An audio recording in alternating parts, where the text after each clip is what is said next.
everyone. Thank you so much for coming. I'm Catherine Wygant-Fawcett, the Executive Director of the Institute for Family-Owned Business. We're excited to be back here at Barry Dunn, and we'd like to thank Seth Weber, who is on our board, Tina Gray, Brett, and McKinsey, I think, from the IT team who provided space and technology for us so that we could see you in person and on Zoom. So I think you said we have 9 or so people. 13 on Zoom. 13 on Zoom. So it's a big room. There's lots of people. I said, people are always surprised. They're like, oh, thank you for bringing Zoom. We've been doing Zoom for 8 years because we used to do it at Hudson University, but people are more used to it now. So we only have 1 or 2. We used to have a lady with her cat and she would be on, but now we have more of an audience. So we'll be recording the program for later viewing and sending along our slides for your review. Those of you here, you have them in the room. I'd like to thank our sponsors, Spinnaker Trust, the Boulos Company, Maine HR Convention, and Maine Biz for sponsoring us today. At the IFOB, we promote, support, and champion the success of family-owned businesses, the backbone of our economy. Education, networking, and other services. This year, we're offering over 60 programs, in-person, hybrid. You can check out our newly minted MFBA book that we did, just had the awards last week, and it has all our upcoming programs. We have 6 or 7 more that we're doing this year. You can always check out our website, fambusiness.org, and we launched a new landing page. We're going to redo our website, so hopefully that will be up and running on January 1st. All of your employees, anyone is welcome to come and join us. So if you see any programs, please have them come and be a part of it. Here's a quick rundown of our upcoming programs. On Thursday, November 3rd, we'll be back here from 3 to 5 with a next-gen multi-generational panel. It's where people learn about our affinity groups. Some of you here today are in our affinity groups. And we'll have Ann Hussey, who's 6th generation Hussey Seating Company, who facilitates those groups. She'll be leading that. And we're going to have 3 companies spanning 6 generations. So we're going to have 1st and 2nd generation of Legacy Properties, Sotheby's International. 3rd and 4th generation is Hebert Construction, and 5th and 6th generation is SW Collins Company. So they're going to be talking about what's common and not as we go through the generations. We will also have in our Fun and Function program, Equality, the next phase, shifts in workplace trends and gender balance on the backside of COVID. That'll be on Wednesday, November 16th from 4 to 6 at Bernstein Shore. Colleen McCracken will be our moderator for that. We'll have Joan Fortin, the CEO of Bernstein Shore, Sarah Helpman, partner with Backcove Financial, Aaron Clymer-Lassard, owner of Lassard Consulting, and we're bringing a male voice in, Dayton Benway from managing partner Baker Newman North. So they're going to be talking about the quiet quitting and other things that are going on in our post-COVID world. Then we'll have 2 online programs, Navigating the Remote World, Recruitment and Retention. We're going to have that on November 30th, 12 to 1:30, just on Zoom. So it won't be in person. The one with the other panel will be at Bernstein Shore, and that'll be Zoom in person. The one on November 30th, we'll have Tawny Alvarez from Bureau, and Mary O'Neill from Retail Association of Maine, and Danielle Henson. So we'll be talking about recruitment and retention. And then just to get ready for the new year, Navigating the Remote World, New Ways of Marketing Your Business in 2023. So we will have Jesse Fowler, the owner of OSC Web Design, and Marie Stewart Harmon, owner of Lisa Marie's. And then we have our how-tos, another one for meaningful giving with a family business.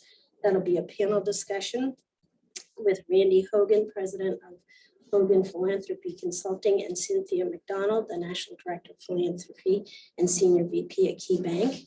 And then we'll hear from Adam Lee, from Chairman of Lee Auto Malls, Dottie Chalmers-Cutter, VP of Operations, Chalmers Insurance, and our own Jill will be talking about how they do philanthropy. And then we'll have a holiday party. So we move that from December into January so we can all have some fun. We won't Zoom that. We'll hope there won't be any snow.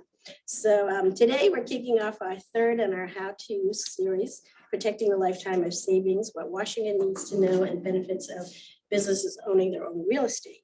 Our speakers are John Gugliada, who is here, from Director of Strategic Partnerships and Business Development, Family Enterprise USA. His information is also on the back inside cover here of the program book. We have Casey McCormick, the Vice President, Director of Real Estate at Spinnaker Trust, John Finnegan, Associate Broker at the Boulos Company, and then our family business panelists, Adam Rennie, co-owner of Renys, and Deirdre Wadsworth, President of Hardypond Construction, and one of our board members. Towards the end of the program, we'll ask you all to please fill out a quick survey. We'll bribe you who are here with some swag prizes. And for those of us joining us on Zoom, Brooke will send that over. And the feedback is really important because it helps us plan our programs for next year. So I will invite you up, John G, as we say, to speak. Great, thank you. Thank you, Catherine and Brooke. Appreciate it.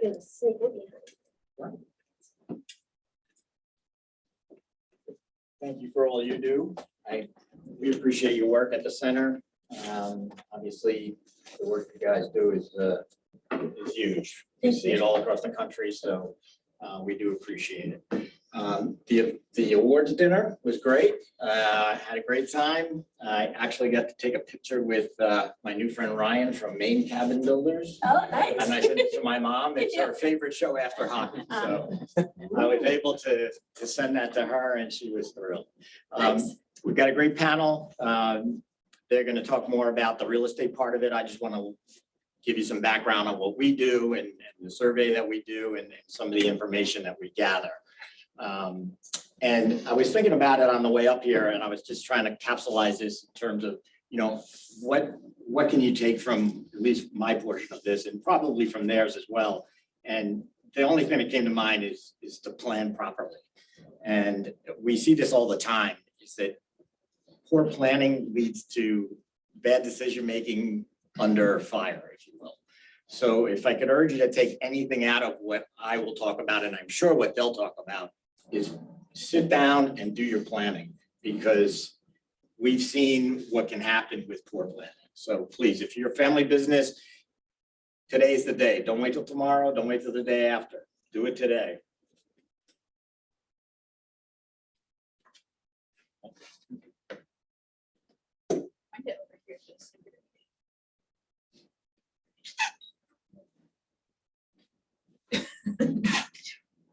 Technology. It worked. Did you plan for this? No, I did not. I did not. Well played. Very good, Joe, by the way. So this is us, Family Enterprise USA. We have a sister organization, Policy and Taxation Group. They focus more on tax legislation, whereas we focus more on the family advocating. So we're in Washington, probably, I would say, this coming year, since we now have a Congressional Family Caucus that we formed. It's bicameral and bipartisan. We are nonpartisan. We will probably be doing over 200 visits to Capitol Hill next year. And as Pat would like to say, Pat is, Saldano is the CEO of both organizations. You will not find a better advocate, a more hardworking person anywhere for advocating on your behalf. So a lot of times we go to the Hill, they ask us, well, you know, why are you guys so important? Why are you in my office? This is why we're there. 59% of the jobs, 54% of the GDP, $7 trillion to the GDP. It's available, and I think I had a handout. If you want, you could take a look at some of this data, but this is why.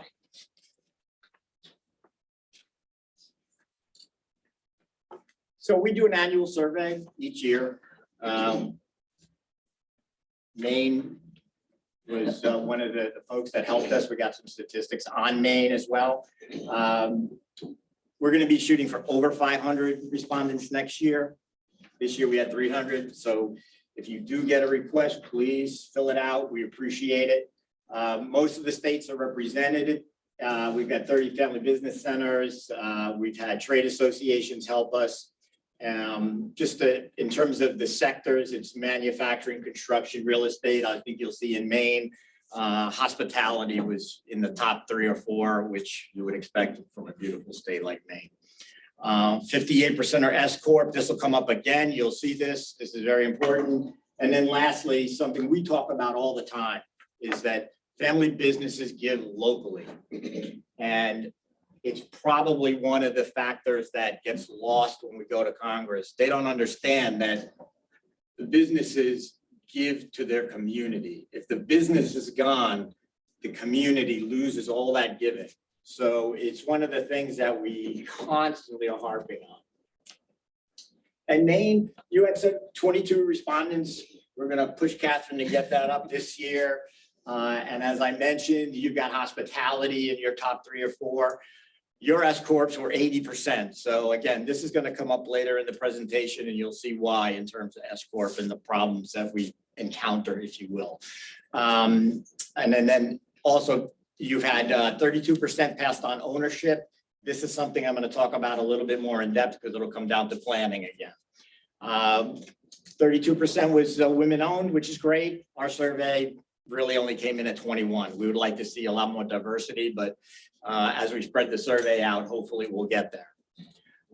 And then again, something that shouldn't come as a surprise anybody in the room in terms of impediments to growth and risks. It's all about the labor. You know, can we retain? Can we recruit? I'm sure you probably have issues you could talk about all day long here.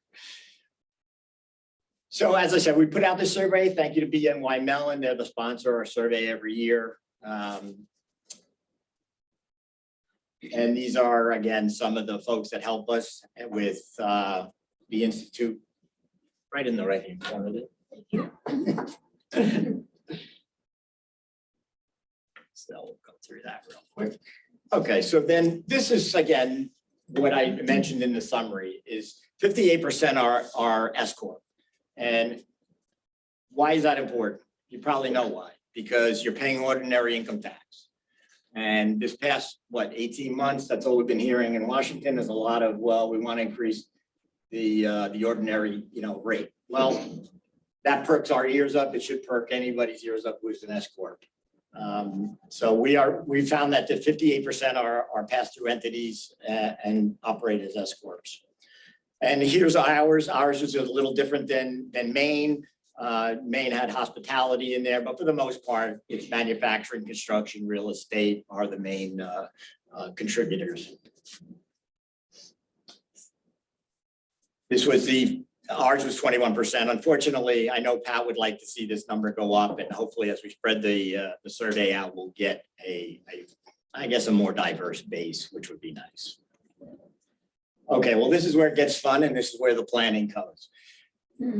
We talk about this all the time. Is your business a legacy for the children? Is the business need to be sustained going forward with the children, adding job? This is part of the succession that we all talk about. And again, this is where the planning comes in. Well, we got 80 and 85% said, yeah, this is huge for the next generation. Yet only 51% of them have passed on any ownership. And then it gets worse. 35% have only done full or controlling. So, yeah, that's right. You gotta have planning. So this is unfortunately a very discouraging slide from the standpoint that we're putting it off. We're putting it off. We're putting it off. And we've heard all this excuses. We know them all. Kids aren't ready. Time's not good. We're in a recession, inflation. We've heard them all. So again, if I can leave you with anything is maybe leave today and go, you know what? We gotta talk about this. And this is something the panel may talk about a little bit in terms of how did you pass on ownership, gift or sale or a loan. They may want to talk about that as it relates to real estate, which I think is interesting for everybody here. And then again, this is a slide that's just super important when we go to Washington. Without this local giving, you don't have your little league ball field. You don't have a lot of the things that people take for granted in a community. And we thank you for that. Yep, this is an interesting slide only because inflation has hit this slide for the first time since we've done the survey in the last 15 years. So that'll tell you the last time probably inflation was probably on anybody's mind a long time ago. And this again is something that in Maine is the same as around the country is, what's your biggest impediment? Just recruiting and trying to retain people. So now back to the S Corp. We asked, what's your biggest tax issue this coming year, well, it's income taxes. And why? Because you're all pass-through entities. And why? Because Washington's talking about raising the ordinary rate. So this is why we're always on these types of things. This is something that usually estate tax is number one, but not right now. And then we asked about the estate tax, and to be quite honest, at the end of the day, it's not going to get repealed. The best we'll probably see is it'll come down to the capital gains rate. That would be what we could all hope for. Let's put it that way. Thanks again to BNY Mellon, appreciate the support. And now I'm just going to give you a couple tidbits of what's going on in Washington and what we've done in Washington very quickly. Build Back Better. Anybody know how many pages were in the Build Back Better? Approximately 979. how many? 979. Anybody else? It was almost 2,000. Okay, so if you can imagine 2,000 pages, and we have 2 law firms down in Washington, and what they do is pull this out. And they pull out what affects family businesses. They pull it out, they get it to us, we talk about it, and then we start the process of trying to go and advocate on behalf of family businesses. So what you see here is what they started to pull out of the Build Back Better. Now, granted, it didn't get passed, but the reality is there were still 2,000 pages of proposal that somebody had to go through. I think that we have 12 lawyers, so I don't do the math on how many pages each, but it's still a lot of work. And again, when you see some of these things, I don't know if they are meaningful to you, but they would have affected family businesses. Grantor Trust, lowering the exception down to 6. That did not get in there. The IRA funding in terms of your private stock. So again, these folks sat there, went through it, pulled all these things out. This would have been in Build Back Better had it passed. And this would have been a huge problem for any family business. You would have been paying 5% on anything above $200,000 in a trust or in your estate. And mainly, most family businesses put their stock in the trust or the estate. So this would have been awful. Another surcharge. You would have paid another 3% if it was over 500,000. So these were definitely a problem had they gone through. And again, these are all our wins. We're very happy about the wins. Step up in basis was a big one. I'm sure that folks in this room may understand what that is, and that got eliminated. So there were some items here that would have been devastating, and you'll see in red, the income tax rate still could happen. So we're going to stay on that. We know that that's a big one for everybody in this room. And I'm going to leave you with 2 slides here. We do a lot of polling in terms of trying to understand what the voters' perceptions are out there. And as you know, in Washington, if you're anywhere around the world, the wealth, you're an enemy of the state, if you will. There is an attack on wealthy folks. So we try to understand what's a better way to talk about this type of thing. And as you can see, we were able to get this pulled out, which is generationally owned family business built on hard work. And then the next slide, which Catherine used in putting this together today, is a lifetime of savings, not wealth, not a lifetime of success or nest egg or any of these other items. Talk about it in terms of a lifetime of savings. So with that being said, I'm going to just wrap this up and go to Casey. But if you have any questions or if there's anything I can, offer beyond this, I kind of tailored this down.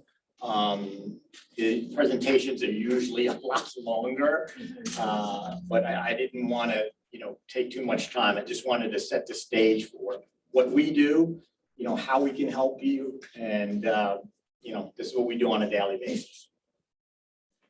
So I'll turn it over to Casey.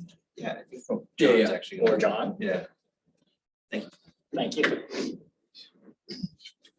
So go to the next slide. Do I hit up or down? We have I was sitting down. Before we go, does anyone have any questions for John? Anyone on the remote world? We have 15 people in the remote. Yeah. Anyone has questions real quick?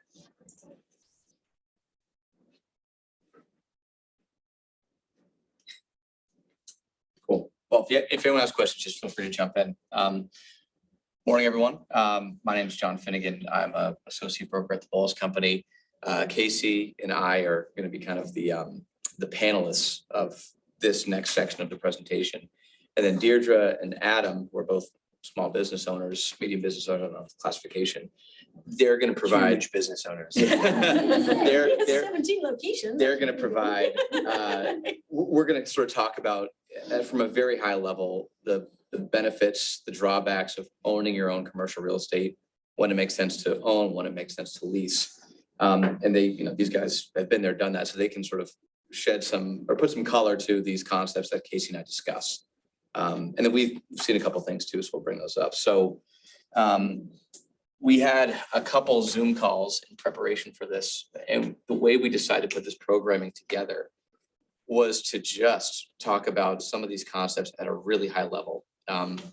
There's a lot of business owners in this room and probably on Zoom. There's a lot of smart people in this room. So a lot of the things that we're going to talk about are probably things that you're already familiar with. But our hope is that you might hear something, some function, some legal loophole or tax thing you can do. And that'll give you an opportunity to go talk to the right person, a lawyer or a CPA, and go get the full advice on that thing. So really, we just want to plant this idea in your head. As the expression goes, you don't know what you don't know. Maybe this will give you the idea that this concept even exists. You can go learn about it. Oh, and last thing, we also want to keep this a really open conversation with anybody in this room and anybody on Zoom. So as we're talking about this stuff and we're sharing stories, please feel free to chime in. That way we can tailor this to what you guys want to learn about.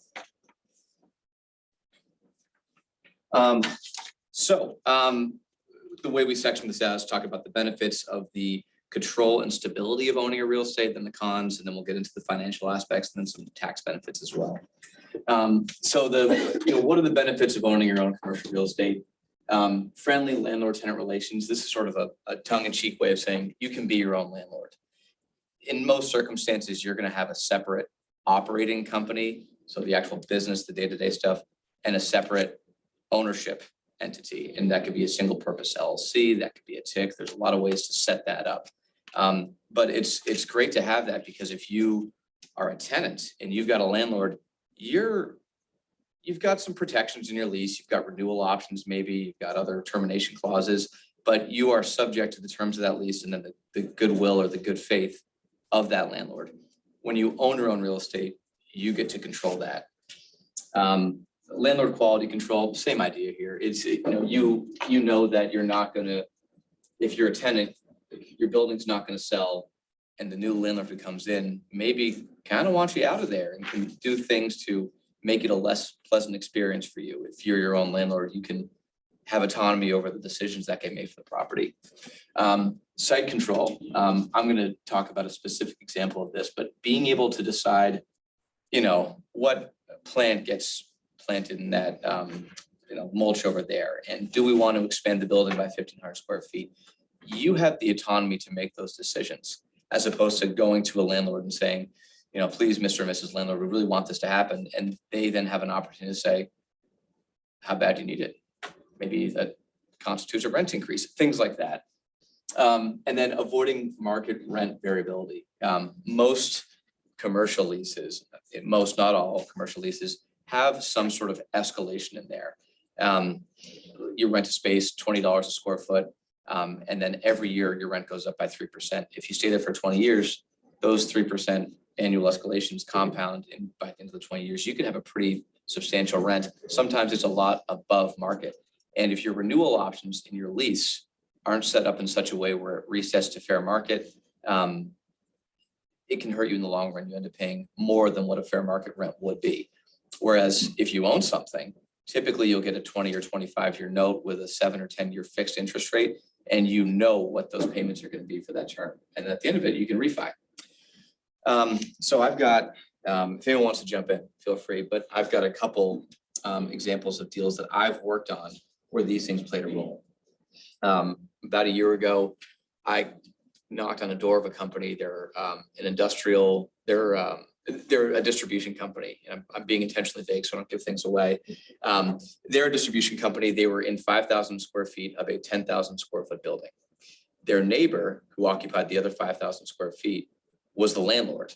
And they were bursting at the seams. And they said to them, look, you've got 3 years left on your lease. You can leave whenever you want. We'll rip your lease in half. And on top of that, when that 3 years comes to, we're not going to let you renew because we would love to take over your space, and we're going to because we have that site control. The good aspect of that for my client, the tenant, was that they then effectively had 3 years to shop the market, and timing is a crucial part of real estate. So we looked around. We ended up finding a site for them that it was a bigger building than what they needed. It was about 14,000 square feet, but it had a 7,000 square foot vacancy. So they moved into that. They had a tenant occupying the other 7,000 square feet of this new building.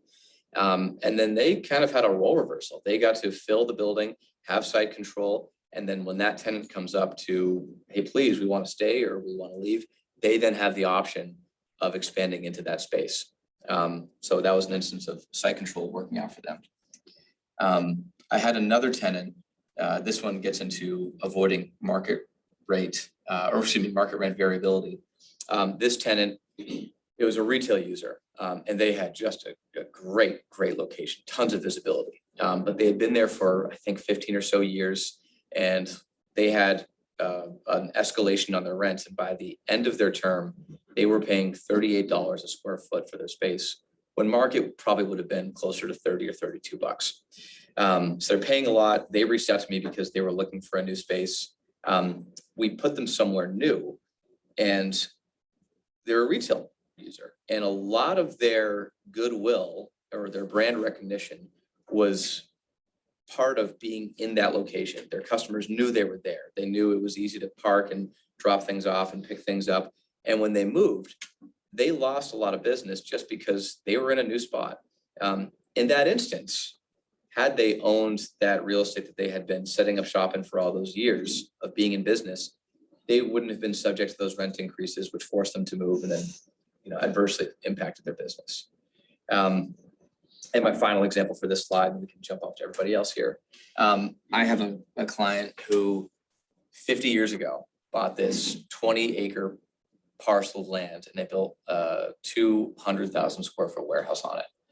And that only occupied a small section of the 20-acre lot. So they had about 15 acres left over, industrial zone land, pretty flat, which for those of you who are in real estate, Mike, you guys know that industrial is a very hot commodity right now.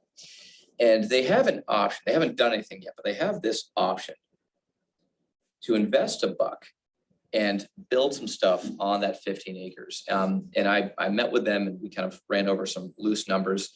They could build an additional industrial building on that 15 acres at about $130 a square foot. And the market is such right now, they could probably lease it for anywhere from $11 to $13 a square foot, which, again, this is all pro forma numbers. This isn't real yet. It's about a 10 or to 11% return on their investment. Now that company, when they're looking at, we've got this cash, what do we do with it? Do we pay a dividend to our owners? Do we invest it back in the business? This 10 to 11% return is the best of any of their investment alternatives they have at the present time. So they're probably going to do it. And that's an instance where having that site control gave them options to go and invest that money and make $1 down for them. That's my last example for this slide. You guys? Yeah, I would. So at Spinnaker, I'm the director of real estate. We have kind of a proprietary real estate investment fund that clients will invest in and we'll go out and deploy capital. So one of the benefits is of where I sit is I get to see different deals come through. And just to speak to market rent variability, I don't know if anybody here is an industrial user, but the jump in lease rates for industrial space over the last 5 years has been insane. And a lot of the deals I see are these value add deals where in the industrial space.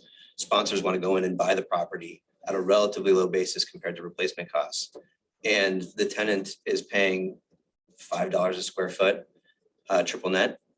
And maybe they don't have a renewal option in 3 years or 4 years, and they are going to be, I mean, as long as lease rates stay where they are going to be shocked. I mean, they won't be shocked. They should know. But financially, they will be shocked when they have to go out to the market and find more space because, lease rates hovered in the same general range for like 20 years. And then all of a sudden over the last 5 years, industrial lease rates have just gone berserk. And so if you bought an industrial property as a user 10 years ago, you avoid the entirety of that market rate volatility. So that just, from my perspective, that's what. And to that point, if you are competing with other businesses and that business over there has to pay 13 bucks a foot for their space and you're locked in paying effectively $5 a square foot for a mortgage, you've got a lower overhead, you can charge less money for your end product and you're going to beat up the competition. One more sort of example on the quality control piece of that. We've found that we actually write into our leases who can do that work. So as a construction company, I am forming my own revenue. Any of the trade organizations or anyone that has that ability in their one business, that their primary business has an ability to affect their revenue stream by way of their properties and what goes on. That also gives you an opportunity to make sure the quality is what you want. So if you are allowing your tenants to do their own tenant fit ups, if you're allowing them to hire whoever they want, they can cut corners to save money. They can, not pull permits where they're supposed to. There are opportunities, for risk that you may not know about. And the more that you control in that, the more, sort of you're allowed to feel confident that your building is what you want it to be. So that's one way we've kind of pushed both, it gives us an opportunity to do all the work in our buildings, but we also know that the quality, we know what's been done, and we can pick the people that do that work as well to get a good product. Yeah, we've kind of had that issue come up at our Belfast location where AT&T wanted to come in, but they wanted us to do all the work. And the kind of like the other side of that coin is right now you can't find a contractor to do anything. And the cost is so high, we were like, nope, we're not. They wanted to be charged like $30, $35 a square foot, and like us do all the work. We're like, no, we'll charge you less in rent. You can do all the work. But we have tons of different properties and throughout 73 years of business, lots of different instances. Like we own, like in Farmington, our own building is just us. And we lease, spaces and shopping plazas, but we also own a couple of shopping plazas. And site control is very important when it comes to that. Like if recently in Belfast, we had a convenient med want to come in and say, I want to put this giant 2-story building right in front of your store so nobody can see it. So if you didn't own that property, you might not have any say in that. And that's a huge deal. Like you need to be visible. You don't want 2 stories of this giant building blocking the view. So we were able to, say, well, it probably would be a good deal financially for us to have another tenant like that. But, we really don't want that to happen to our center. We want it to look a certain way. We want our other businesses to be visible as well. So that was definitely a plus. And like on the Zoom calls we had before, I have a lot more cons to owning probably. And they told me to just keep it down. Yeah. Well, I'll wait till the next slide. Well, Adam, to your point, we've worked with a lot of clients that want a similar business in their same plaza. So for us personally, we're in sort of an industrial park, and a lot of the subcontractors that we use are in that same complex. So it gives me the ability to walk down and say, why aren't you showing up at my job site down the road? But that face-to-face, you have another relationship there. But we worked with a appliance store, and they made the comment to me, like, we want to be near those other appliance stores, the same reason that there's a row of car dealerships, right? So medical, they all like to kind of be together. So if you are one of those industries and you want like industries near you, or you don't want like industries near you, you have that control. That's a big thing. And a big thing too, like you mentioned, is the relationships. I mean, It's huge. you know, leasing a space can be amazing if you have a really good relationship with that landlord and you really work together. But sometimes you don't have that, so it might be better to own because, you know, again, you have more control.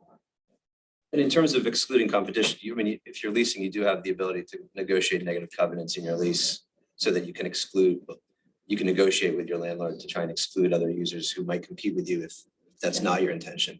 But there's no better way to handle that than if you own the whole thing. And to get those exclusive clauses in your, let's say you lease a shopping center, if you are a 1,000 square foot user and you ask the landlord to say, have an exclusive around food use, they're gonna say, well, no, because I've got a 5,000 square foot or 50,000 square foot box. And I'm really trying to get Market Basket or Hannaford in. You know, you have to be kind of a big tenant to throw your weight around to get those exclusive clauses in the lease. Cool. Next slide. So the cons, again, Adam's got some to share here. The cons of owning kind of blend into the pros of leasing. So one con of owning real estate is that you lack the flexibility of leasing. I've got an example of this where I was working with a gym user in Portland and they had 2,000 square feet. And that the size of their physical space was the bottleneck in their ability to grow their business. They do exercise classes. They had wait lists for nearly every single class they had because they didn't have enough space to put these people. They were a tenant. They were a tenant at will, which just means that they presumably at one point had a lease, but the term expired and they just stayed paying month to month. It's a dangerous point to be in, but luckily they had a good relationship with their landlord. So they reached out to me. We looked for a space, found them something, and they moved into a 4,000 square foot space down on East Bayside, near Coffee by Design, the breweries, and they're ecstatic to be down there. They have enough room so that their wait list is shrunk. It's healthy to have one, but not a big one. And luckily they were in a circumstance where their landlord said, I get your situation. You can stay as long as you need to. I can find somebody pretty quick. So, you know, you can leave. Now, if they had owned that 2,000 square foot space they were in, it's a more difficult thing to sell it and then move into something new for a couple of reasons. You know, selling a property it's a process. You've got to hire a broker. You've got to pay closing costs. And then the other aspect of it is timing. You go under contract. Let's say you've got 75 days between the effective date of going under contract and the actual sale of the property. What if there's nothing else on the market that's going to fit that is on the market in those 75 days? You're sort of stuck in that circumstance, and you can negotiate purchase and sale agreements that have language saying that the seller shall have the right to lease the space back as a tenant at will for up to 12 months with 2 months notice to get out or something like that. But it can get a little wonky. And if you're a tenant, you may have that flexibility. It's worth also mentioning that if you're a tenant and you've got a 5-year lease and you want to get out of it after year 2, you may have a landlord that says, too bad, so sad. I want to, we made a deal and I had to put $100,000 into this build out. I want you to stay here for the next 3 years. So there are some circumstances where leasing ties you to a space, even though it may not be the right fit for you. Responsibility of ownership. You own something, the roof caves in, you're the one who's getting a call at 11 p.m. on Christmas Eve. You can hire property management companies to get around that. That comes with a cost. If you're a tenant, on the other hand, and this depends on the actual terms of your lease itself, but in most circumstances, tenants don't have that responsibility. This will bleed in a little bit to the next one, which is distraction from core business. And this is where Adam's gonna start going off on things. It's, if you're Renys and you own a bunch of locations and you own some, you lease some, you end up getting your time split from being a retailer to becoming a landlord. You want to jump in there? Sure, yeah. I mean, a lot of the property we own, my grandfather through the years bought. And I don't think it was really about the location. It was more about the deal. That's what he did. But no, he did, think locations too, but he bought a lot of, old properties in downtowns when the, shopping centers were just exploding because it was really cheap. And, we still own those properties today, but there's a lot of maintenance that goes along with that. It's more than a full-time job. I mean, my dad tried to take a step back. He's like, oh yeah, I can take care of the properties. It's like a day a week. He went from 80 hours a week working to 60. So you can see how much, that changed. But, as third generation, my cousin and I, a lot of that it takes a lot of time. And, my father and my uncle, they know the business so well that, they don't have to think about, how they're going to run retail. They're just doing what they do on like reflex basically at this point. So, managing those other things is not as hard, but for us, we're still learning the business and they're still trying to figure out how to, grow the business in the next 50 years. Whereas, second generation's like, I'm getting out, so I'm not really thinking about that, So my cousin and I really want to focus more on, let's do what we do well and what we are trying to figure out, which is retail. So that doesn't mean we're going to sell everything. I mean, we want to continue to own these spaces where we have, our stores in, but we also own a lot of other real estate. And we've really started looking at getting rid of that, like apartment buildings. We own a couple of those, parking lots, stuff like that, just land that we own. And it's just like, let's start getting rid of this stuff. Because also we don't want to deal with the liability too. You have lots of tenants and stuff. And like you said, you have to, the roof caves in, which happened in their Dexter location one winter in the 80s. Luckily, no one was hurt, but you were there. The next, maybe you had left immediately. You had to be there and deal with it. My dad was up there carrying out the merchandise that was ruined and making sure, everything was out of there. But the liability too, like, with owning our own locations, we own lots of old buildings. The responsibility of ownership is, if you want to upgrade that, well, then you're talking about a building that was not sprinkled. And now that you're doing something to it, now you got to spend $100,000 to sprinkle it. There's no elevator. Well, now you got to spend $100,000 on an elevator. I mean, the list goes on. And as you know, in these days, you have an estimate and you multiply by 3. And that's usually where you're going to end up. Support that. Yeah, exactly. And I will go back to one pro of owning, because I forgot about it. But in our Bath location, we leased from John Morris, who basically owned most of the town. Great guy. And he had the same values that we did. We had a great relationship where it was community focused. He wanted to do what was right for the community. But eventually he wanted to get out. He's like, I'm selling all my property. So we were looking at it like, well, it's a lot of money to buy the space we're in, but we don't know what landlord we're going to get. We're definitely not going to get the same deal because he was very nice to us. So we looked at the long term, if we're going to stay here for the next 10 years, it makes sense to buy it. We'll make our money back by then and then we'll own it free and clear and we're good to go. Don't have to worry about someone's going to come in, kick you out, or raise the rent ridiculous amount, all that stuff. So You guys outsource all of your property maintenance, or do you have? no, we do it all internally in-house? pretty much. We have one contractor that we work with exclusively that does a lot of it. But we have an in-house salary maintenance guy that his list is usually 3 or 4 pages long. Yeah. So, He drives all over Maine. oh yeah. Mhm. And yeah, we do, obviously if the toilet's broken, it's in Dexter, we're not going to drive up there. We're going to call the plumber. Or, light goes out in Ellsworth, we're going to call the electrician.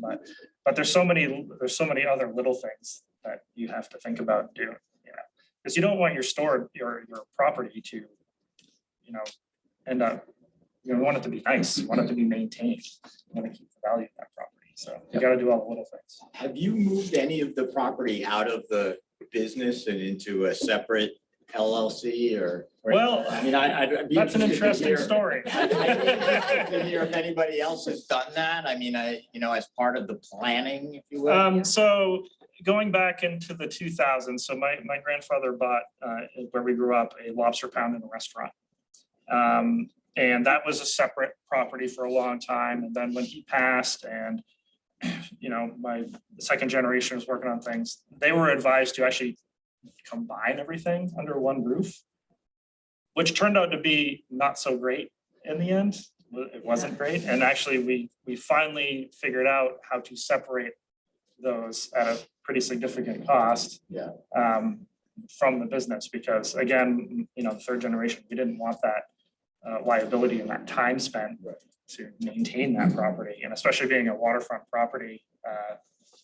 There's no water there. There's no room for septic. There's so many issues. So, but the funny thing is, luckily, some of my other family members were interested in purchasing it, so that's what happened. So that was good. But at least it's not under the same roof as, you know, Renys and so. Yeah. Does anybody else experience that when they move the property out from underneath the business? Well, when we bought a building, we were, because we have business as an S Corp, in order to get a commercial loan, we were told that we needed to have an LLC that owned the property. So the business property itself is owned by the same person who owns the LLC, but the business property and the business are, one's an S Corp, one's an LLC. Right. Because that was the only way we could get our commercial loan. It's pretty standard. Yeah, I think Yes. you might see more of the business entity owning the real estate for kind of older, more generational properties. Before banks started requiring. Yeah, I think nowadays it's pretty standard where you have an LLC that would own the real estate, and then it's either an S Corp or an LLC that's the tenant and the business owner. Which, you know, gives you some flexibility in terms of allocating costs if you're doing improvements, or there's some, I don't want to say loopholes, but there's ways that you can take advantage of having that friendly relationship within that structure for tax purposes and for contractual purposes. Yeah, how much rent the operating company pays to the landlord entity is something that your CPA should talk to you about. And then, I mean, we've kind of, everything on this kind of blends together. The last bullet point here is property management. Like Adam was saying, you know, when you own something, you're the one who's got to replace those light bulbs and plunge the toilet, things like that. Would you say that there is, if you're thinking about the cons, would you say that there are more cons in your view when you're focused on your retail business to owning multi-tenanted property versus property where you're the sole tenant? Because I mean, then it's just a whole nother layer. Then you're actually a landlord. Yeah, for other people. no, absolutely. And yeah, I mean, right now we're going into spaces that are 25, 30,000 square feet. Where are those types of locations? They're in shopping centers. You know, if we had the opportunity to buy a standalone, you know, 30,000 square foot building, we might, you know, but yeah. I just had one other example. This was a law firm I was working with about a year ago. It was a young law firm, about 5 years old. They had 20 employees. They were, like the other tenant, bursting at the seams. And they needed to grow. They were a tenant. They wanted to buy something because the two owners of the firm, they saw the benefits of owning stuff and paying down a mortgage. And by the end of it, you have equity, yada, yada, yada. So I was working with them. If you're looking for a 10,000 square foot standalone building in Greater Portland, it's difficult to find something like that. It's just it's a thin inventory. But we found something. It was an old medical building. It had to be a significant amount of work had to be done to the building to turn it into a law practice. Basically gutting the interior, which required building permits, traffic studies, obviously the cost of construction and working with contractors and deciding what kind of doorknobs and what kind of ceiling tiles. And all of these things it was just taking a lot of time. And after about 3 months of working with this tenant and putting a building under contract, they gave me a call one day and said, listen, John, we don't think we can do this. We have spent so much time trying to get this property and make it work for us that we've been kind of neglecting being lawyers. We're backing out of this thing, and the contract let them do that. So they backed out and they, you know, became a tenant client, and they found something that they got plugged in. They had a landlord who had a great relationship with the contractor. Yep, bing bang, we can do all this stuff. And they got into a space with, you know, probably 20 hours invested into the actual back and forth conversations of figuring out the lease itself. So it was a much less time intensive thing to become a tenant. Next slide. So the last two slides are around with the pros and cons of stability and control. It's sort of the practical application of what it is to be a tenant versus a landlord. We're trying to shift gears here into the financial aspects of being a building owner versus a tenant. So these are the pros, financial benefits of owning real estate. And we're gonna, after this, talk about taxes. We try not to muddy those waters as much as possible. Everyone kind of knows this one. It's like when you're, 25, 30 years old and you think, I've been renting, I want to buy a house. The possibility for long-term appreciation and equity building. You buy a building, you can pay down your mortgage, and instead of paying rent, which is kind of like, lighting money on fire each month, a portion of it goes to interest. That money's on fire, but the rest of it goes down toward paying off your principal. And at the end of it, you own the building. And there's a lot of value in that. So if you can, if you are a business that about how many employees you're going to need, you've been set up for a while, you can buy a property that pretty damn well, this is going to work for us. And if it doesn't, it has the flexibility that we can add a couple offices here or build out the basement or build out the second story. It'll work for us in the long term. It can make a lot of sense financially to buy it and then have that money coming in. And I would say, this is actually more from in my prior life before Spinnaker, I was a real estate attorney at Jensen Baird. And I would say that we had many clients whose primary driver of wealth, they were business owners. Their primary driver of wealth was their real estate ownership, not necessarily their business. That might be a function of 30 years of declining interest rates and just really nice tailwinds, excuse me. But I think that's probably a common experience with a lot of business owners who also own real estate. And so it's just kind of a good example of how it can help. Preferable financing. I'm sure a lot of people in this room have heard of it, but in case you haven't, there's something called an SBA 504 loan. It's a loan that the power of the government, which establishes the SBA, has put in place, similar to an FHA loan for residential. The point of it is to stimulate the economy. One of the biggest hurdles to getting into owning real estate is you got to come up with like 20 to 30% for a down payment. An SBA loan is a 10% down loan, 50%. So you get the whole amount, 10% is your down payment, 40% is backed by the SBA, and another 50% is backed by a local bank. So you should go, if you're looking at buying something, but you can't stomach the 20% down, go talk to a banker. They know about this stuff. What they'll do is they'll work with they're called a CDC. It's an intermediary between banks and the SBA, and they'll help the bank underwrite the SBA loan, get it approved. It's a slightly longer process. So if you're doing traditional financing, it usually takes the bank 60 to 75 days right now, depending on the appraisal. The SBA is the government, the wheels of government turn slow. So it adds a little bit of time to your financing contingency if you're going to buy a building, which some sellers may see as not great. And it may make your offer a little bit less appealing, but in a circumstance where you're not in a competitive situation, you can make an offer and say, I need these 90 days because I'm going to go after this loan. Without that, this whole deal is kaput. There's a similar loan from the SBA to tenants. It's called an SBA 7A loan. It's typically used to fund build outs. So if you're an office user, for example, and you have to go into a space, but you got to rip everything out and build stuff new, and it's going to cost $200,000, and the landlord doesn't have the cash or the impetus to go and spend that money to do it, you can go and talk to a bank and say, I need an SBA 7A loan, and they can give it to you. And what they'll typically do is match up the term of the loan. So if it's 5 years or 7 years, they'll match that up to the initial term of your lease. So if you're signing a 7-year lease, they can give you the $200,000 you need for that build out over 7 years. And you can figure out the math to amortize that in for your effective monthly cost. The downside of that, a lot of tenants have a tough time stomaching the concept of taking out a loan, going to a bank, putting their name and their personal guarantee on all these legal documents.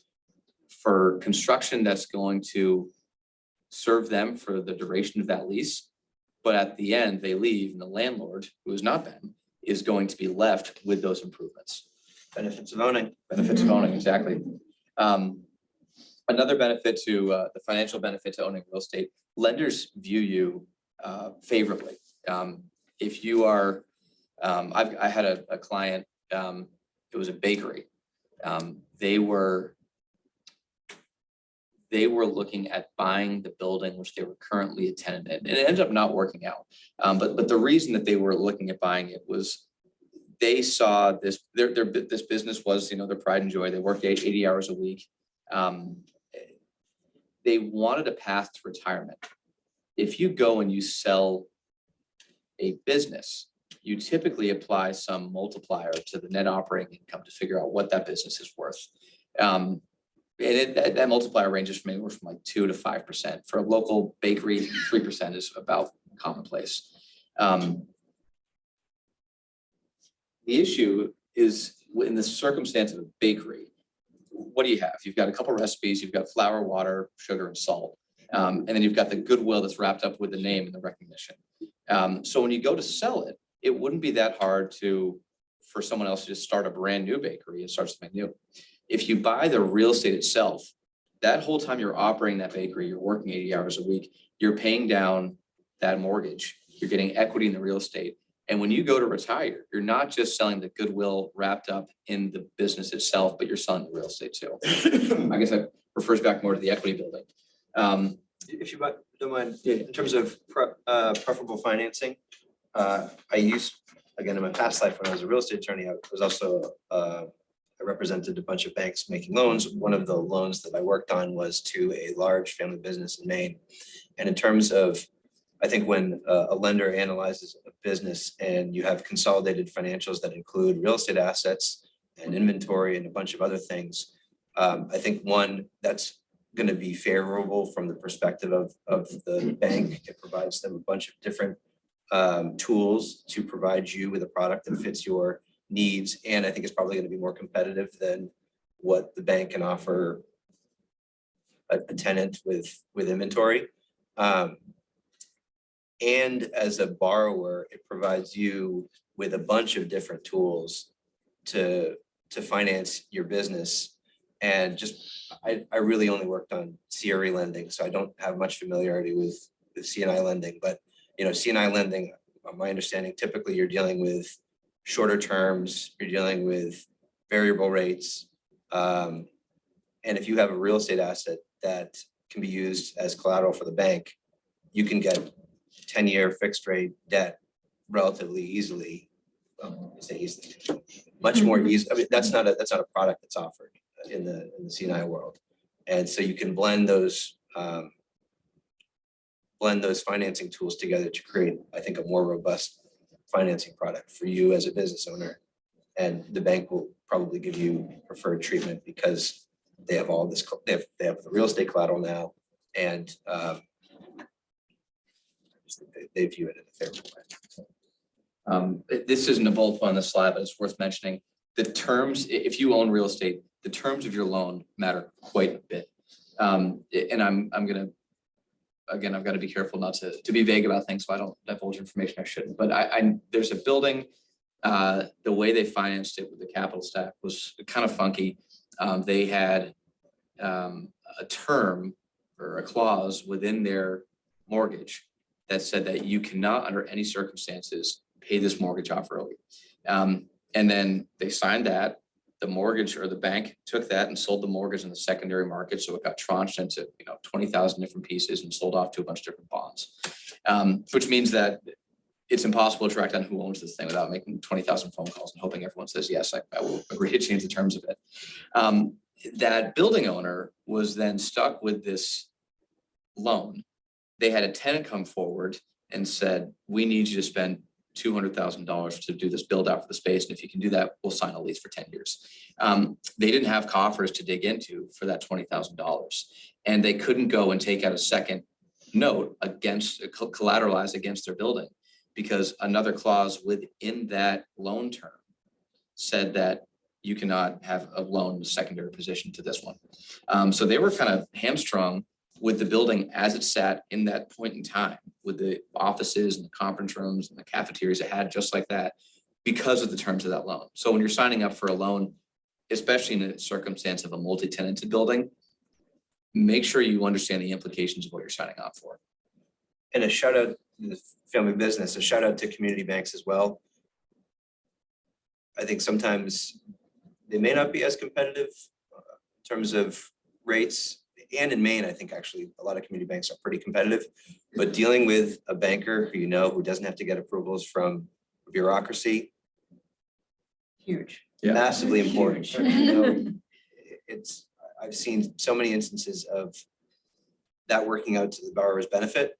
And I've seen examples of, you know, a totally unreasonable situation where the lender just doesn't have the ability to make flexible decisions like a community bank does.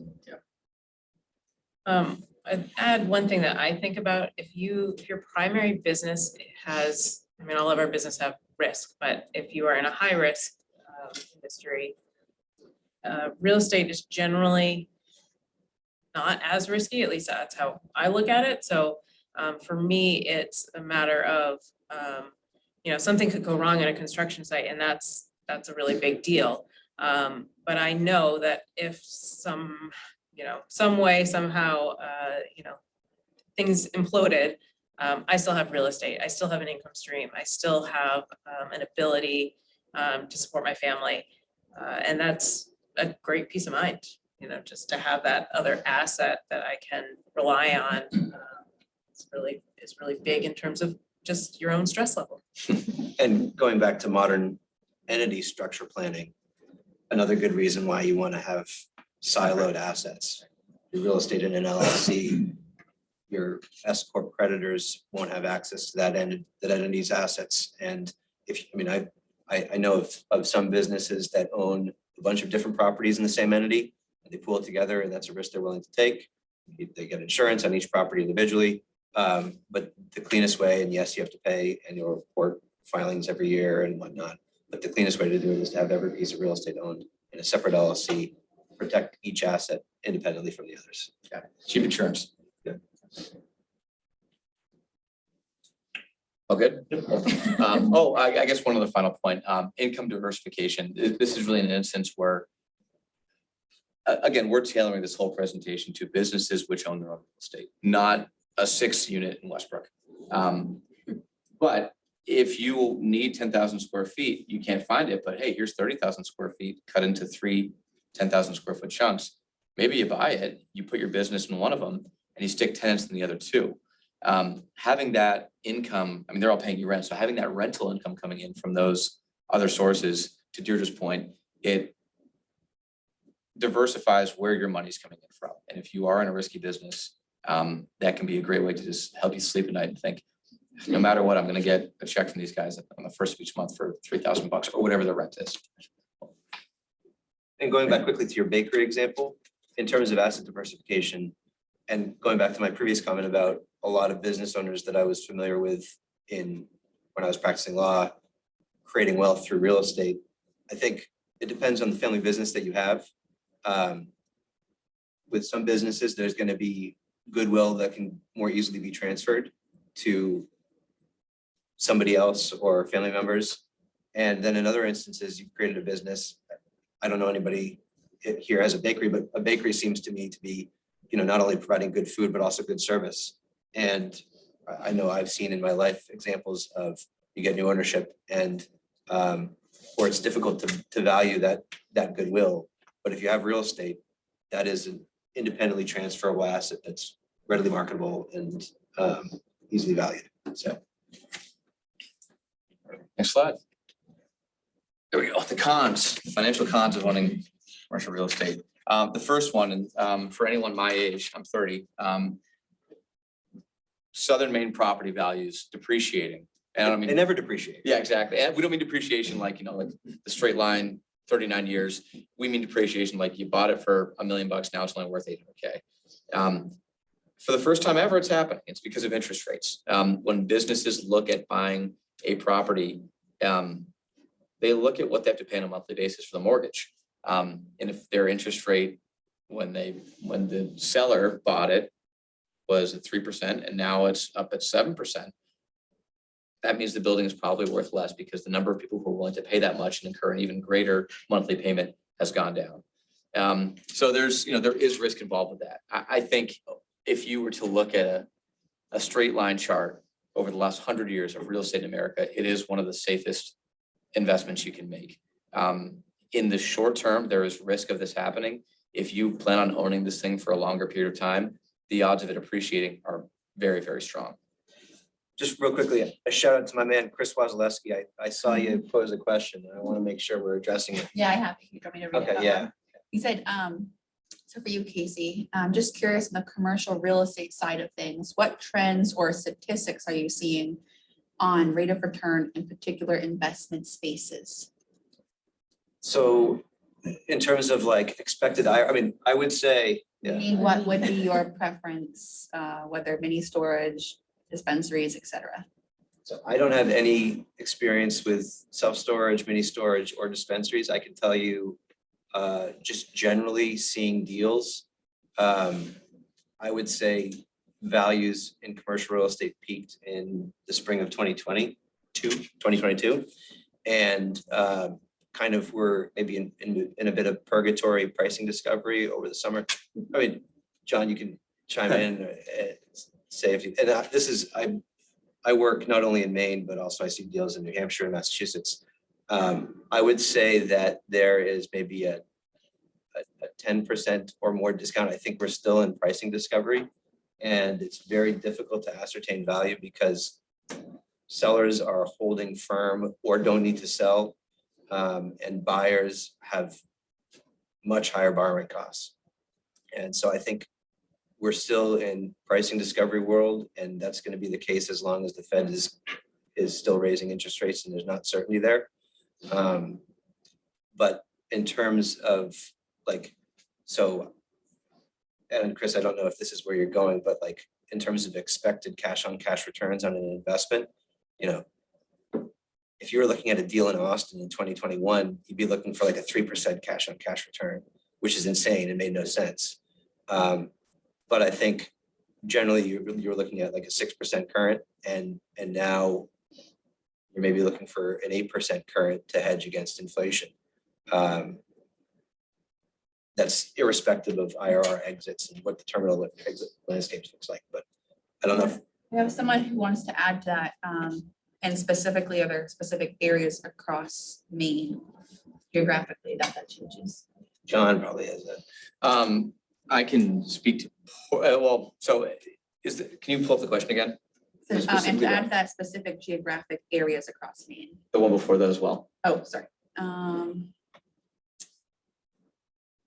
Curious in the commercial real estate side of things, what trends or statistics are you seeing rate of return in particular investment spaces? Gotcha.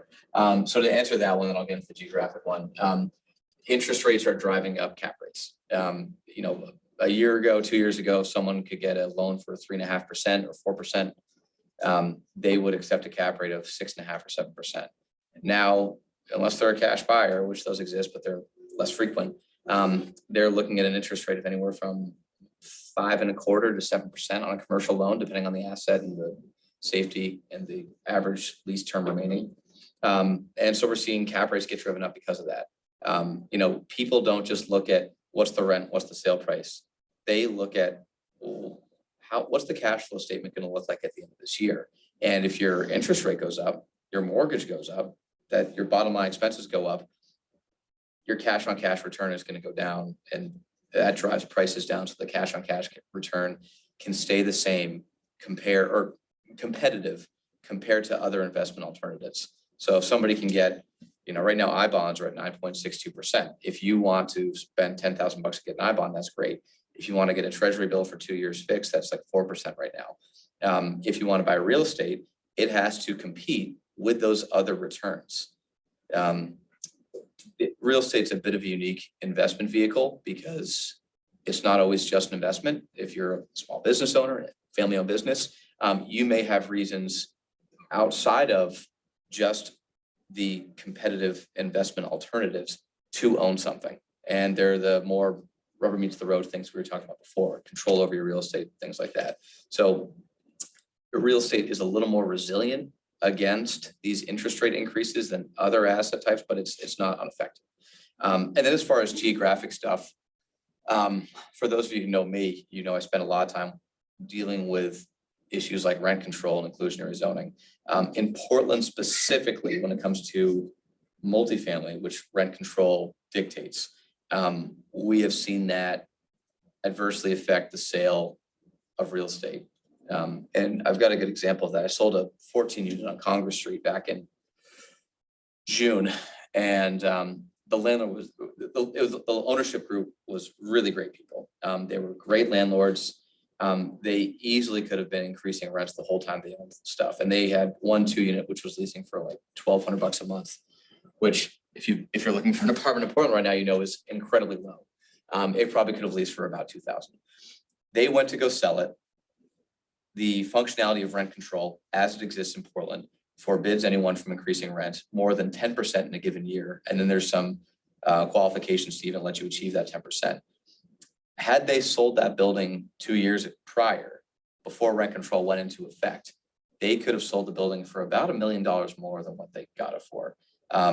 Because whoever bought it would have done their own pro forma and thought, yeah, these are what the rents are now, but within the next couple of years, I can tenants will turn over and I can increase rents to fair market value, and then the return will look like this. And I can just make interest only payments until I can stabilize the asset. Now they're looking and they're thinking, I can only increase rent by this much each year. So what that's done, it devalues properties, which have, it punishes good landlords by devaluing their asset, and it incentivizes current landlords to increase rent just as much as humanly possible. I'm kind of going down this rabbit hole of stuff that I care about, but geographically, Stay out of Portland. I can't say that. Well, yeah. I would say one thing that Maine has going for it that I think will help stabilize values in an increasing interest rate environment is supply, not only of multifamily, but of every type of built environment. And to contrast that with a different market, I was in Columbus, Ohio last week, and there is a tremendous amount of supply being added there in industrial space. Intel is part of the CHIPS Act is building a $20 billion semiconductor facility. Meta just built, Facebook just built 2 data storage facilities. There are places in the, and then to go to Austin or Boise or the Southeast, there are places in the United States that have low barriers for construction. And you've seen a whole bunch of supply getting added. I was in Charleston in April, and there was $5 million, 5 million square feet of spec industrial space being constructed with no anchor tenant, no lease in place. 5 million square feet. So you drive up, I think it was I-23 or something like that. It is insane. That is nothing like what we experience in Maine. And it's very, I think it's a benefit for people who own real estate. It's probably not beneficial to the business environment in general, because we're dealing, I think ultimately it trickles down to high costs. But Maine, we do not see that type of business investment and that type of construction activity. And for that reason, we are much more supply constrained in all types of real estate, generally speaking, compared to other parts of the country. Yeah, it's scalable too. I think I might get this wrong. I'll kick myself and I'll send an email out. I believe that 5 million square feet, which is what Cincinnati said? 5 million square feet of spec industrial in Charleston. Okay. And they had just built an additional 5 million square feet the year prior, which was fully leased. So I think 5 million square feet is more than all of Southern Maine's industrial products combined. And Charleston is not a which is huge wild. city. Which is They've got wild. the Port of Charleston there, which is what's driving a lot of the construction. But We have about 10 more minutes. Oh, wow. Okay, we got a boogie. Because we're gonna have a few minutes for door prize. Okay. Can I add something about Oh, yeah. unpredictable costs here? Absolutely. So just in construction, the majority of the calls I get from clients that are immediate are usually weather related. So they are your roof caving in from snow, someone has a major leak, there's a sewer backup, there's just a lot of it is weather, and they can be pretty big costs. A lot of times insurance claims, but that's a process. It's a long, arduous process. So, and to give you a personal example, the building that I own burned down the first day of COVID in March 16th, something like that. Like, we're all dealing with what to do with our companies and how we're going to respond, and are we sending people home, whatever. And, I get a call from the Westchester Police that, oh wait, half your building just burned down. So like those kind of things are out there, and you have to be able to kind of figure it out. So. Deidre, I have a quick question for you. Yeah. How are you working creatively to solve issues with labor shortages in the skilled trades? That's a big question to answer. Pizza parties. Really, A whole nother. yeah, that's a whole nother thing, but the reality is just not taking on more than we can. But I do get these calls from existing clients that are, it's immediate, something is immediate, and you just, I don't know, you call people in for the weekend and hope for the best, and a lot of cross your fingers and a lot of presents to employees and do what you can, so. Curious, I'm sorry, I bet that this topic has been discussed so much within this circle. Do you find that it's more, like, I don't exactly understand where everybody went over the last 3 years in terms of like the labor pool, but do you find it to be a lack of people or a lack of quality of people, both? A lot of people retired in our industry, so, they didn't want to deal with any, health effects, but there's a huge amount of people. We have a huge aging industry. The average age is something like above 50 in construction, and they're just gone. So there's a lot of that, and there's not new people coming in. So that is a soapbox for another time, but how do you get more people into the trades? Kids need to get into the trades. It was interesting. So when I was in Columbus last week, I don't know if it's like a middle class ethos or whatever, but every place I went, every employee was very excited to see me. And you don't get that type of experience everywhere you go. And it seems to be almost like there's like a cultural component to it, and it varies by region and even micro geography. So. All right, so tax benefits, so quickly, wrong way. I'm gonna touch on cost segregation studies and hand over the keys to Casey.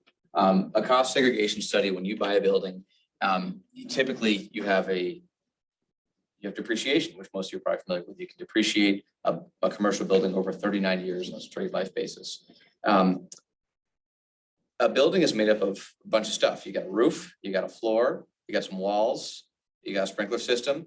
The IRS has different usable lives for each of these different parts of a building. When you buy a building, you can pay an engineering firm, or if it's a small enough building, your accountant can do it directly, but you can pay an engineering firm to walk through, allocate percentages of the purchase price to each of those different components, and then apply the usable life. Can I change? Oh, yeah. So have your contractor do this. Yeah. You don't need to hire somebody. Oh, Have your contractor do this. You can do this if you're doing any work to it okay. as part of your renovations or your tenant improvements. Yeah. Find a contractor that will break everything down for you and understands cost segregation. Yeah. Easy. So the benefit is, instead of having, maybe $10,000 or $15,000 of depreciation on the books for the first year on your taxes, you can really speed that up, and you can depreciate the roof for 20 years and the floor over 12, or whatever the IRS classification for the usable life is. And those first decade or several years or so of owning that building, your depreciation is going to be a lot higher than it would have been otherwise. And just in terms of depreciation, I think most people are familiar with the topic of depreciation, but the benefits are obviously you get to offset income tax liability with respect to your depreciation allowances each year. In addition, it's deferring an income tax, and it's oftentimes reducing an income tax, because when you go to sell the property, the gain that you experience, the gain that's attributable to your depreciation allowances over that period of time, is subject to depreciation recapture, but that tax maxes out, I think, at 25%. So if you were otherwise going to pay ordinary income tax at a higher tax rate, then there's actually a tax benefit there over and above the time value of money. And then a final benefit to depreciation. And this in and of itself is not a benefit, but it reduces your adjusted basis in the property. That in and of itself will ultimately lead to more gains. So that's not beneficial, but it creates this opportunity, this planning opportunity to defer gains and then ultimately to potentially avoid paying them. And which we'll get to, I think, if we have time. Hey, quick. So that's kind of one of the main benefits of depreciation in my view. And then the Tax Cut and Jobs Act of 2017 allowed for bonus depreciation. So you can take any depreciable asset with a recovery period of 20 years or less, and you can basically expense that in year one. That benefit, I think, drops down to 80% of the value in 2023 and phases out by 2027. So just an additional benefit to be able to appreciate real estate.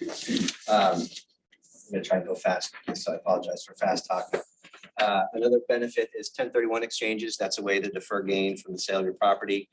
Basically, you're trading into a like-kind property, you're trading into another piece of real estate. The IRS allows you to defer the gain potentially indefinitely if you keep doing 1031s, and ultimately you can get into estate planning opportunities and stepped up basis, which we can talk about in the next slide. Passive losses, real estate, while I think oftentimes generates, is a good source of cash flow from a tax perspective. Your depreciation allowances in particular will oftentimes result in minimal tax liability or losses, and those losses are passive in nature and they can be used to offset passive income from other investment income that you might have.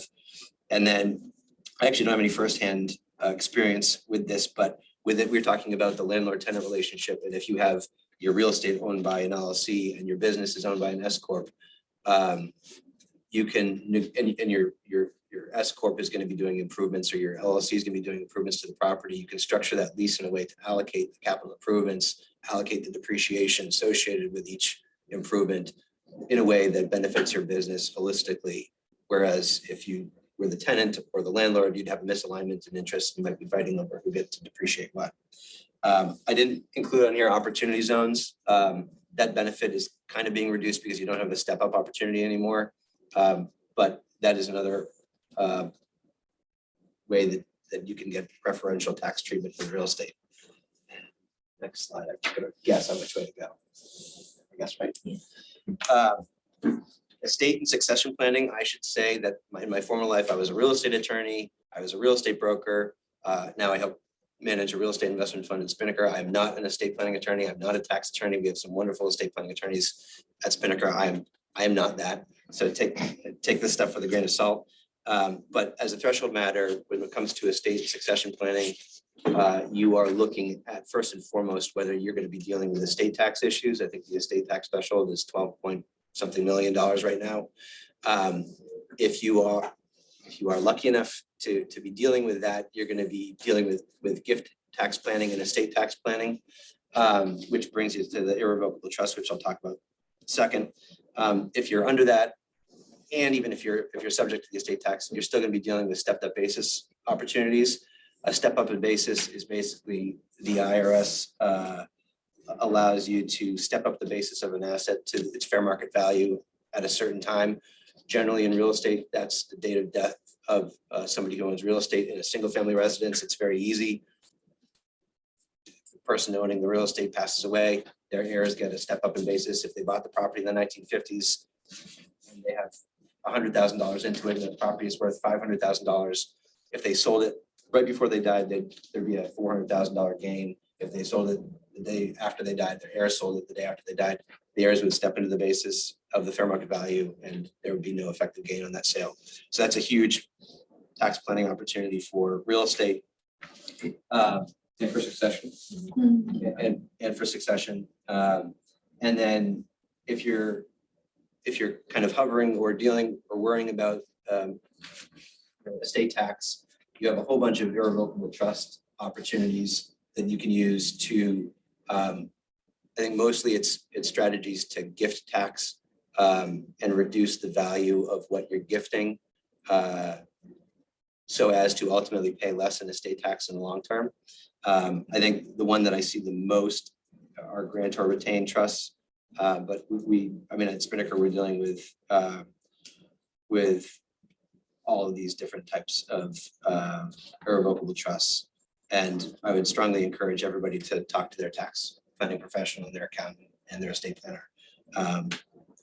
Another thing is fractional interest deductions, which is not just unique to real estate, but if you own a percentage of the LLC, or I'm not gonna say you, if somebody owns a percentage of an LLC that owns real estate, they pass away, their interest will get valued as a fractional interest. They don't own the whole thing. It's less marketable. They own a percentage of an LLC. It's less marketable. They might not have control. And so generally you're going to get a discounted appraisal when you go to value that asset. And I think that's generally around a 25% discount to normal fair market value. So another way that you can use real estate to get a benefit there. And then just finally, in terms of family succession, real estate is just another asset in your toolbox to use when you're thinking about marrying the strengths of up and coming family members with certain assets. There might be somebody who wants to run, I mean, this can get complicated, but there might be somebody who's more interested in running the business. There might be somebody who's more interested in the passive income afforded by real estate, and owning real estate within your family business structure can give you a lot of flexibility in that regard. So I agree with the timing. Yeah, I think you have one more slide.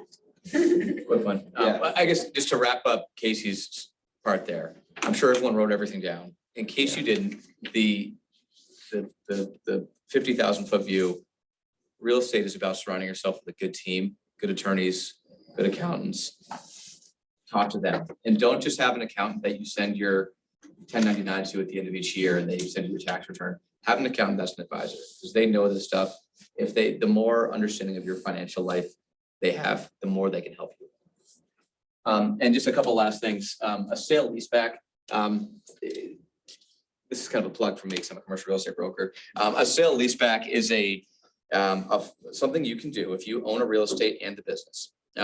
You go and you sell the business and you sell it marketed as a sale leaseback. You say in the marketing, we are selling this business. We will sign a lease that is satisfactory to terms to both the buyer and the seller upon the sale. So what that means, let's say you have a company that makes widgets. You're in a 100,000 square foot building.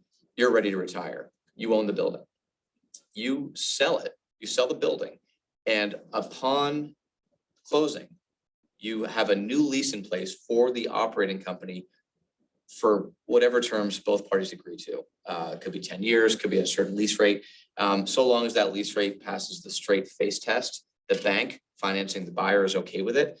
The reason to do that is that there's a lot of institutional buyers out there who really don't care that much about the real estate. They'll send out some inspectors, but most of the time they don't even come look at it.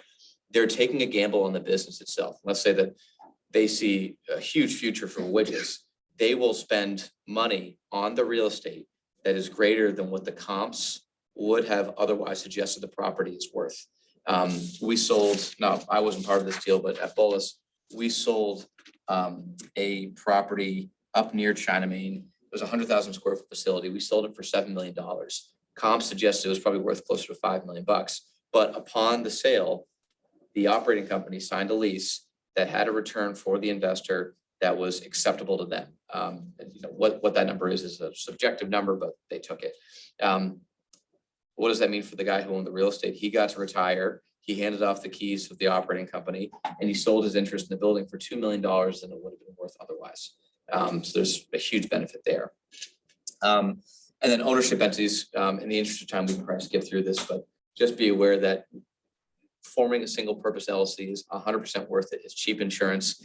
If you're concerned about who owns it, there's something called a tenant in common, TIC, which is a way of each person protecting their own individual interests while having liquidity within that partnership, and talk to an attorney about it. Any questions? I just go into the, Yeah, so we said, I'm confused. Did you say that institutional investors are buying sight unseen without inspections? Wow, that's risky. No, they will send inspectors out and just make sure that this building isn't going to be a total lemon. But if, let's say that they're investors out of New York or Austin or San Francisco, a lot of times they won't even fly to Maine or wherever the property is to actually lay eyes on it. They just want to know, how much is this going to cost me? If there's going to be a new roof in the next 10 years, is that going to be $20,000, it can be $200,000. They want to have a sense, and they'll build out a discounted cash flow model of what it means to own this thing. And so long as that makes sense, they'll buy it. And they're comparing the acquisition of that real estate, which is backed by that company, which is really what they're taking the gamble or the bet in, to other investment alternatives like treasury bills or stocks or bonds. So if you have a good company that has a bright future, it's a great way of selling your real estate and getting a lot more money than it would have been worth otherwise. Thank you. Yep. That's very helpful. Any other questions? Time for prizes? Oh, yeah. Quick question. Going back to the usable life, so for new construction, would that also apply to that, or is it only existing? Absolutely. Okay. Absolutely. Yeah. And if you're doing construction, it's pretty easy to cost segregate. You have a quote. Yeah. Yeah, the back.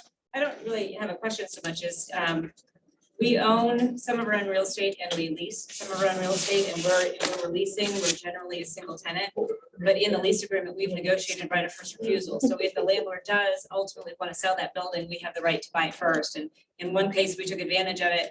In another case, they wanted way too much for the value that that building is, so we passed on it. But that's a good way to protect yourselves if you're, if you're a tenant and you don't own your real estate. It gives you an option to own it without going to market. Absolutely. In your right of first refusal clause, did it function that if they go to market, they have to give you the first bite of the apple at whatever price they want?